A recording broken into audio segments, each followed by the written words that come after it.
নমস্কার, আমি জহিতা। নমস্কার, আমি ইন্দ্রাণী। শুরু করছি বিয়ন্ড পলিটিক্স। বিজেপির নাকে দিয়ে দড়ি, বিহারে নীতিশে ঘোরাচ্ছে ছড়ি। আজ আমি দারুণ মজায় আছি। কেন রে, কি হলো? এত লাফাচ্ছিস কেন? আজ আমি বিয়ে খেতে যাব। আমার এক বন্ধুর বিয়ে, কি মজা। বাহ, ভালো খবর তো। তাহলে অনেক সাজগোজ করবি নিশ্চয়ই। সাজগোজ করবো না, আবার হেব্বি সাজবো, হেব্বি মজা করব। খুবই ভালো। তাহলে খবর টবর আজকে কিছু দেবো না বলছিস? এত মজায় আছিস যখন। না না, খবর দাও, একটু মজার খবর থাকলে দাও। আজ আমি ফুল মস্তি মুডে আছি। মজার খবর? দাঁড়া, ভাবতে দে। ভাবো ভাবো, সময় নাও।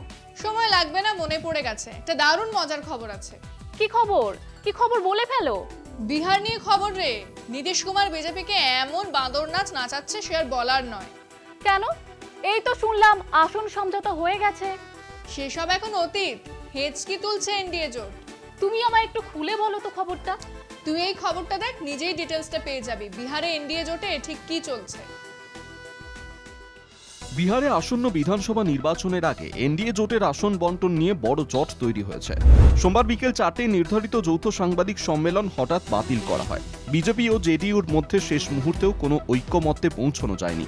সূত্র মারফত জানা গিয়েছে, বিহারের উপমুখ্যমন্ত্রী সম্রাট চৌধুরী ও রাজ্য বিজেপি সভাপতি দিলীপ জয়সওয়াল জেডিইউ সাংসদ সঞ্জয় ঝাঁর বাড়িতে পৌঁছে আলোচনা করলেও সমাধান মেলেনি। পরে কেন্দ্রীয় মন্ত্রী ধর্মেন্দ্র প্রধান, নিত্যানন্দ রায় ও বিহার পরিবহন মন্ত্রী নীতিন নবীনও সেখানে পৌঁছন। রাত 9:30টার দিকে বৈঠক শেষ হয়, তবে কোনো সিদ্ধান্ত হয়নি। এদিকে জেডিইউ আনুষ্ঠানিক আসন বন্টন চুক্তি ছাড়াই তাদের প্রার্থীদের টিকিট দেওয়া শুরু করেছে বলে জানা গিয়েছে। যদিও বিজেপি ও জেডিইউ দুই দলই 101টি করে আসনে লড়বে বলে আগেই ঘোষণা করা হয়েছিল, কিন্তু কোন আসনে কে প্রার্থী দেবে তা এখনো ঠিক হয়নি। সূত্র অনুযায়ী মুখ্যমন্ত্রী নীতিশ কুমারের বাসভবনে হওয়া এক বৈঠকে প্রথম দফার নির্বাচনে জেডিইউর কয়েকজন প্রার্থীকে টিকিট দেওয়ার আশ্বাস দেওয়া হয়েছে। প্রথম দফায় 6ই নভেম্বর 121টি আসনে ভোট হবে। রবিবার এনডিএ আনুষ্ঠানিকভাবে জানিয়েছিল বিজেপি ও জেডিইউ 101টি করে আসনে লড়বে। চিরাগ পাসওয়ানের লোক জনশক্তি পার্টি রামবিলাস 29টি আসনে, উপেন্দ্র কুশওয়ার রাষ্ট্রীয় লোক মোর্চা ও জিতেন রাম মাঞ্জির হিন্দুস্তানি আওয়াম মোর্চা 6টি করে আসনে প্রতিদ্বন্দ্বিতা করবে। HAM-কে দেওয়া হয়েছে টেকারি, কুটুম্বা, আতারি, ইমামগঞ্জ, সিকান্দ্রা ও বারাচটি আসন। RLM লড়বে উজিয়ারপুর, মধুবনী, সাসারাম, দিনারা, মহুয়া ও বজপাত্তি আসনে। এবারই প্রথমবারের মতো জেডিইউ বিজেপির চেয়ে বেশি আসনে লড়ছে না, যা জোটের ক্ষমতার ভারসাম্যে বড় পরিবর্তনের ইঙ্গিত দিচ্ছে। তাহলে এবার উপায় কি?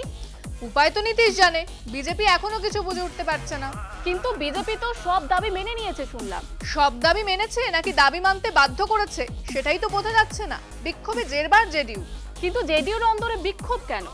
টিকিট কে দেবে, কাকে টিকিট দেবে না, এসব নিয়ে এখন নীতিশের মাথা ব্যথা। এই নিয়ে কি বিক্ষোভ হচ্ছে নাকি? বিক্ষোভ তো হচ্ছেই। নীতিশ কুমারের বাড়ির সামনে ধর্ণা দিয়েছে আরজেডি কর্মীরা। নীতিশের হাতের রাশ কি তাহলে আলগা হচ্ছে? সেটাই তো মনে করা হচ্ছে। নীতিশ নিজের মতো সিট বন্টন করেছেন, কিন্তু আরজেডি নেতা কর্মীরা খুশি নন। নীতিশ চাপে পড়েছে আর তাই বিজেপিও চাপে, তাই তো?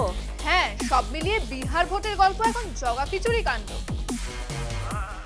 নীতিশ কুমার, যিনি একসময় বিহারের রাজনীতির অঘোষিত নিয়ন্ত্রক ছিলেন, এখন ধীরে ধীরে নিজের দখল হারাচ্ছেন দলেও, জোটেও, প্রশাসনেও। একসময় তার কথাই ছিল চূড়ান্ত। আজ জেডিইউর ভেতরেই অসন্তোষ দানা বাঁধছে। অনেক নেতা প্রকাশ্যে অভিযোগ করছেন সিদ্ধান্তে তাঁদের মত নেওয়া হচ্ছে না। ভাগলপুরের সাংসদ অজয় কুমার মণ্ডল পর্যন্ত পদত্যাগের প্রস্তাব দিয়েছেন। বলেছেন তিনি মুখ্যমন্ত্রীর সঙ্গে দেখা করতেও পারছেন না। নীতিশ কুমারের স্বাস্থ্যের অবনতি তাঁর রাজনৈতিক সক্রিয়তাকে প্রভাবিত করছে। তিনি এখন কম জনসভা করছেন, কম বক্তব্য রাখছেন, এমনকি দলের কর্মকাণ্ডেও তাঁর উপস্থিতি সীমিত। এর ফলে সিদ্ধান্তের দায়িত্ব পড়েছে সঞ্জয় ঝা ও ললন সিং এর মতো নেতাদের হাতে, যাঁদের নিয়ে দলের ভেতরেই ক্ষোভ বাড়ছে। 2020 সালে নির্বাচনে জেডিইউ মাত্র 43টি আসন জেতে, বিজেপি পায় 74টি। অথচ জেডিইউ 115টি আসনে লড়েছিল, বিজেপি 110টিতে। বড় কারণ ছিল লোক জনশক্তি পার্টির ভূমিকা। তারা জেডিইউর বিরুদ্ধে 113টি আসনে প্রার্থী দেয়, কিন্তু বিজেপির বিরুদ্ধে মাত্র 6টিতে। 64টি আসনে এলজেপির ভোট জেডিইউর হারের ব্যবধানের চেয়ে বেশি ছিল। এবারের নির্বাচনে জেডিইউর ভিতরে অসন্তোষ দেখা দিয়েছে। দল এখনো প্রার্থীর তালিকা আনুষ্ঠানিকভাবে প্রকাশ করেনি। ভাগলপুরের সাংসদ অজয় কুমার মণ্ডল প্রকাশ্যে নীতিশ কুমারকে চিঠি লিখে অভিযোগ করেছেন তাকে পরামর্শ না নিয়েই প্রার্থী বাছাই হচ্ছে এবং মুখ্যমন্ত্রীর সঙ্গে দেখা করতেও দেওয়া হচ্ছে না।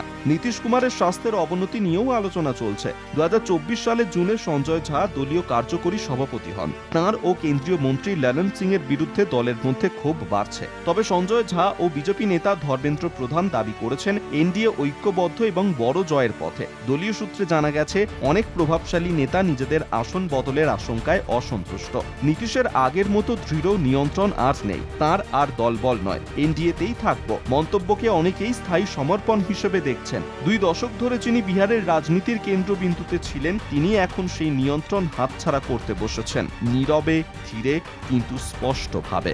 কলকাতা টিভি। সব মিলিয়ে বিহার ভোটে এখন কি হয় ব্যাপার, তাই তো? একদমই তাই। এবং সবচেয়ে বড় কথা হলো নীতিশ কুমার এখনো বিজেপির টিকি ধরে আছে।